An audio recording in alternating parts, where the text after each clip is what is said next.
Bonjour à tous. Nous allons commencer aujourd'hui par faire un petit résumé de ce qui a été vu la semaine dernière. Nous avons donc vu à travers les fiches qui étaient à votre disposition que nous avions donc 3 types de microbes, les virus, les champignons, les bactéries. Ces 3 microbes ont des structures différentes. Les virus ne sont pas du tout des éléments cellulaires, ce sont ce qu'on appelle des particules. Il n'y a pas de membrane, il n'y a pas de noyau, il n'y a pas de cytoplasme. Les champignons, eux, peuvent avoir une structure unicellulaire ou pluricellulaire. Unicellulaire, c'est fait que d'une seule cellule, c'est par exemple le cas des levures, ou pluricellulaire pour les champignons, tels que d'ailleurs vous les connaissez, ou les moisissures. Nous avons enfin des bactéries qui sont des cellules, mais une cellule particulière parce qu'elle n'aura pas de noyau. Ces microbes, vous avez pu voir, on les trouve partout, que ce soit dans nos organes, sur les aliments, sur les objets de la maison, partout au niveau de notre environnement. Parmi tous ces microbes, il y en a certains qui n'auront aucune action négative sur nous. On dira qu'ils sont non pathogènes, qui ne rendent pas malades. Par contre, une partie d'entre eux pourra effectivement causer des maladies. On dira dans ce cas qu'ils sont pathogènes. Nous arrivons donc à la conclusion suivante, que les microbes regroupent les bactéries, les virus et les champignons. Ce sont des éléments souvent microscopiques, c'est pour ça qu'on va les appeler des micro-organismes. Ils sont présents partout dans notre environnement, autour de nous, mais également dans notre organisme, dans nos organes. Certains pourront provoquer des maladies, rendre malades, on les appellera des micro-organismes pathogènes. Certains autres ne nous rendent pas malades, on dira qu'ils sont non pathogènes. Il nous fallait donc ensuite expliquer pourquoi certains microbes sont considérés comme pathogènes, c'est-à-dire comment ils sont capables de nous rendre malades. Ce sont les 2 activités que vous deviez faire la semaine dernière avec le mode d'action de bactéries et de virus pathogènes. Vous deviez commencer par analyser ce premier document ici donné dans le cas des bactéries. Vous aviez un document équivalent plus détaillé dans le cas des virus. Ce document était fait pour vous expliquer pourquoi, malgré le fait que nous ayons autour de nous, dans le milieu extérieur à nous, des microbes et pour certains des microbes pathogènes, pourquoi nous ne sommes pas toutefois toujours malades.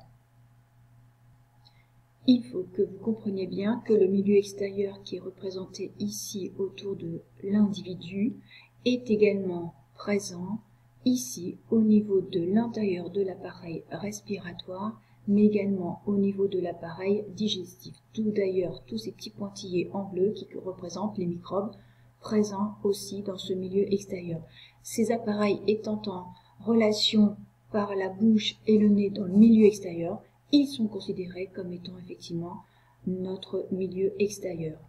Notre corps, ici représenté en rose, est ce que l'on va considérer comme étant notre milieu intérieur, où véritablement nous avons nos cellules. Ceci se retrouve également sur le 2e document. En vert correspond à ce qu'on va appeler le milieu extérieur, mais vous regardez ici que c'est le cas pour notre appareil respiratoire, mais également notre appareil digestif. Au contraire, notre milieu intérieur, où sont toutes nos cellules avec nos organes, correspond aux zones en rose. Nous avons donc tout autour de nous ces fameux microbes qui peuvent être pathogènes, mais également à l'intérieur de l'appareil respiratoire et de l'appareil digestif. Et pourtant, ce que je disais tout à l'heure, nous ne sommes pas toujours malades. C'est parce que nous avons une structure qui nous protège naturellement, qui est ici la peau suffisamment épaisse, mais également à l'intérieur de l'appareil respiratoire et de l'appareil digestif, ce que l'on va appeler des muqueuses. Muqueuses respiratoires, muqueuses digestives. Les muqueuses sont plus fines que la peau, on s'en aperçoit au niveau par exemple de la bouche ou au niveau des lèvres, où nous avons effectivement cette muqueuse. Mais même si elle est relativement fine, elle est suffisamment efficace pour empêcher les microbes effectivement de pouvoir pénétrer à l'intérieur de notre milieu intérieur. C'est une protection naturelle, c'est ce qu'on va appeler des barrières naturelles. À ces barrières naturelles que sont donc la peau et les muqueuses s'ajoutent d'autres substances produits par ces organes que l'on va appeler des barrières chimiques. Vous avez sur ce document le détail de quelques barrières chimiques qui peuvent être produites au niveau de la peau ou de certaines muqueuses. Ces substances, dans tous les cas, vont renforcer le rôle protecteur qu'avait soit la peau ou les muqueuses au niveau de certains organes. L'ensemble des barrières chimiques et des barrières naturelles ou mécaniques permet d'empêcher l'entrée des micro-organismes ici ou ici dans notre milieu intérieur.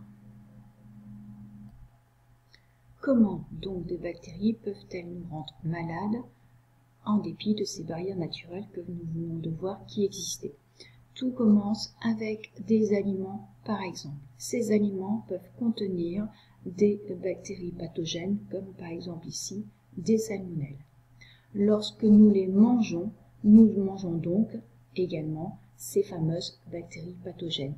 On va dire qu'elles nous sont transmises. C'est l'étape de la transmission lorsqu'on mange des aliments qui contiennent des bactéries pathogènes.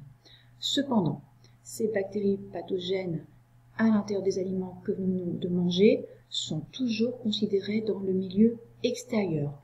Donc, a priori, il n'y a toujours pas de danger pour nous puisqu'il y a ici, au niveau par exemple de la bouche, ces fameuses barrières naturelles que sont la muqueuse digestive. Mais, il suffit qu'il y ait une lésion au niveau donc de cette muqueuse digestive à un moment donné au cours du transit des aliments dans les différents organes du tube digestif pour que cette bactérie pathogène puisse réussir à traverser la muqueuse, par exemple ici, intestinale.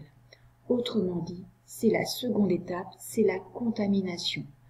La contamination, c'est lorsque une bactérie à l'intérieur, ici par exemple de l'estomac ou de l'intestin, a su traverser la muqueuse digestive pour arriver dans notre milieu intérieur. Une fois que la bactérie a réussi à traverser cette muqueuse digestive et est parvenue dans le milieu intérieur, c'est l'ensemble de nos cellules avec un liquide qui les entoure. Cette bactérie va commencer alors à se multiplier dans ce liquide qui baigne les cellules. Lorsque les bactéries vont être en nombre très important, on va parler d'infection. L'individu est alors malade. Donc, si on résume le cas des bactéries pathogènes, elles nous sont transmises par des aliments que nous consommons. Elles peuvent nous contaminer en traversant la muqueuse ici intestinale.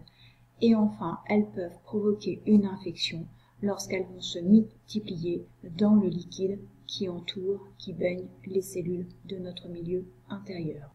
Voyons maintenant le cas d'un virus pathogène, le virus de la grippe. Ce virus de la grippe nous est transmis au niveau de fines gouttelettes porteuses du virus. Nous avons effectivement un individu qui se trouve en face de nous, qui éternue, qui tousse. Il peut propulser ici dans le milieu extérieur des gouttelettes avec ce fameux virus. Nous respirons, nous pouvons donc faire entrer ce virus, d'accord, par nos voies respiratoires. Dans ce cas-là, c'est toujours dans le milieu extérieur, nous sommes protégés par cette fameuse muqueuse respiratoire. Il va y avoir ensuite une contamination possible lorsque il va y avoir une traversée de la muqueuse respiratoire. Il suffit qu'il y ait également une petite coupure, une petite lésion au niveau donc de la muqueuse respiratoire à différents niveaux possibles pour que le virus puisse parvenir à traverser cette muqueuse et à arriver dans notre milieu intérieur. Une fois que le virus est dans notre milieu intérieur, il va y avoir une grande différence avec les bactéries. Le virus, nous avons vu précédemment, ce n'est pas une cellule. Il ne possède pas de noyau. Il est incapable donc de se multiplier seul. Il va donc devoir, pour lui, entrer dans nos cellules et utiliser notre noyau de nos cellules pour pouvoir effectivement se multiplier. Donc, dans ce cas-là, il va produire une multitude de virus dans nos cellules qui vont donc provoquer la mort des cellules infectées. On parle d'une infection virale. L'individu est alors malade.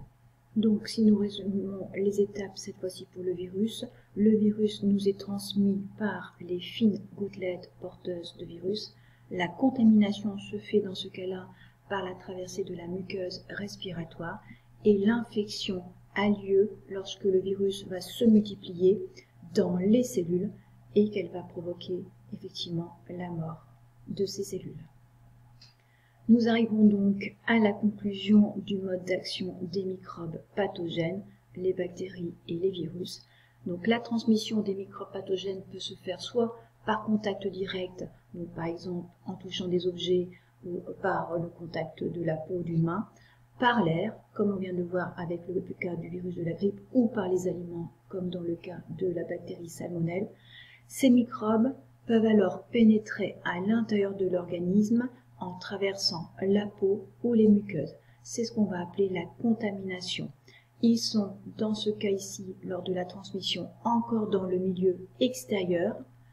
Lorsqu'il y a contamination, ils sont passés dans notre milieu intérieur. Ils ont traversé la peau et les muqueuses.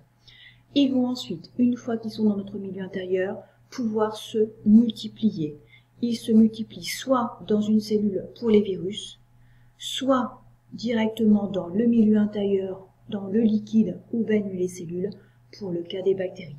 Dans tous les cas, lorsqu'il y a multiplication de bactéries et de virus, on va parler d'une infection.